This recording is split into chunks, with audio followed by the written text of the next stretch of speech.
at the civil hospital where throughout the day ambulances have arrived with a grim delivery of body after body after body. All around us, volunteers who have been working here since the crash. Also, some family and friends of those who died, waiting for their loved ones to be identified so that they can carry out the funeral rites. Some of the families have flown in from the UK. In fact, when we were coming over on our journey, I met a couple on a plane who told me that the very first task they had when they landed was to come here to give a DNA sample. And you can only imagine how distressing that must have been. There are such strong links between Ahmedabad and cities in the UK, social, economic, cultural links. In fact, there never used to be a direct flight from here to the UK, but British Asians helped to lobby for one because of those links, and this story has had a particular resonance. We know that 242 passengers and crew died, and officially we're told on the ground 8 civilians were killed, but people here told me it's likely to be much, much higher, the death toll. I've been speaking to one lady who's angry her search hasn't been acknowledged as she searches for her mum and baby niece. How to describe her anguish? Pale Thakur's mum and 2-year-old niece are missing. Her mum, Suralben Thakur, had been cooking tiffins or lunches for the trainee doctors yesterday with the toddler when the plane came crashing down. This is the last video Pale has of them, and they haven't been seen since. And yet, Mrs. Thakur says, she's had to trawl the hospitals herself with little official help. Our community has no money, no influence, she told me. We can't access the authorities. And in this country of extreme contrasts, that still matters. For 15 years, we've served the doctors here, she cries. It's now time for them to serve my family and help us find them.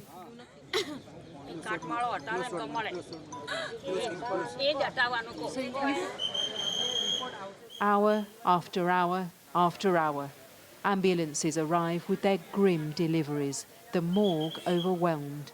Another ambulance has arrived carrying the remains of some of the bodies. Relatives who are waiting here for news have told me of their utter distress.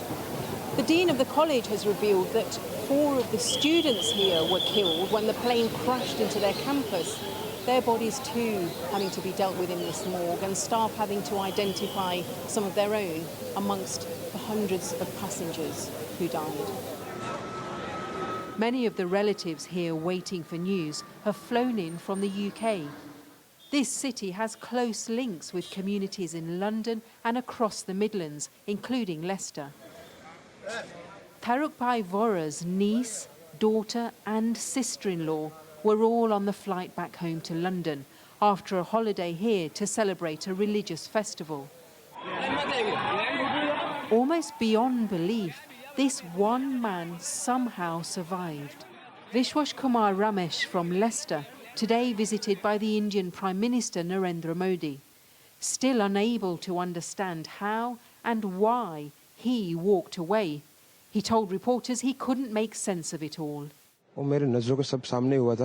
Everything happened in front of my eyes. I can't believe I survived.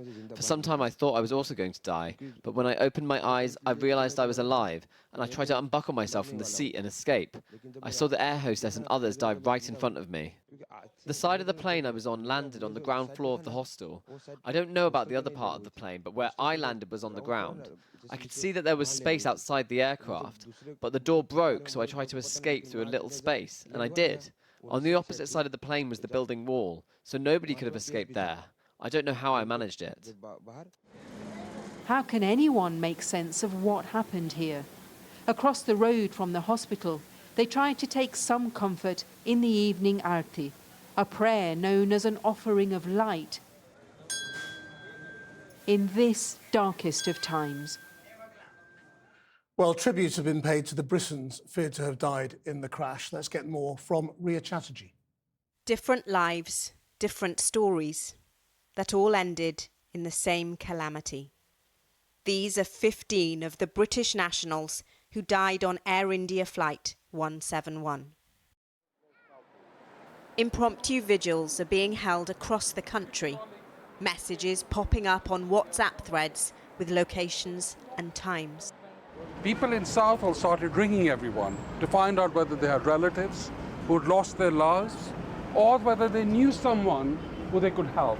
And there were people from all over Southall, people from the Indian subcontinent, of Pakistani origin, of Indian origin, of Sri Lankan origin. That is the community we are. For the UK South Asian diaspora, the Air India plane crash feels really close to home. That journey from the UK to India and back again feels so familiar, and that's why it's had a huge impact across multiple generations. Akhil Nanabawa, his wife Hana Voraji, and their daughter Sarah were on the flight. Both had successful businesses. Raksha Modha was flying back to London with her 2-year-old grandson. It's believed they were coming for a cremation service for Raksha's late husband. Dr. Pratik Joshi and his wife Dr. Komi Vyas were travelling to the UK to start a new life with their 8-year-old daughter and 2 5-year-old sons. Javed Syed and Mariam Syed were on board with their 2 young children. They'd been on holiday in India. Dheer and Heer Bakshi were returning from a surprise birthday visit to their grandmother. And Fingal and Jamie Greenlaw Meek had been on holiday in India. They ran a wellness centre in Kent. At the moment, it's so raw, and people don't know where to turn to for help and advice and information. So some of us are trying to make sure that that's available readily. And there's lots of community organisations that we're working with to try and get the messaging out. It's still sinking in. The shock is still very raw, and it's going to take time. At a time when so many people feel helpless, community is a lifeline. There's strength to be taken from those who can offer it, and those who need it will do for the rest of their lives.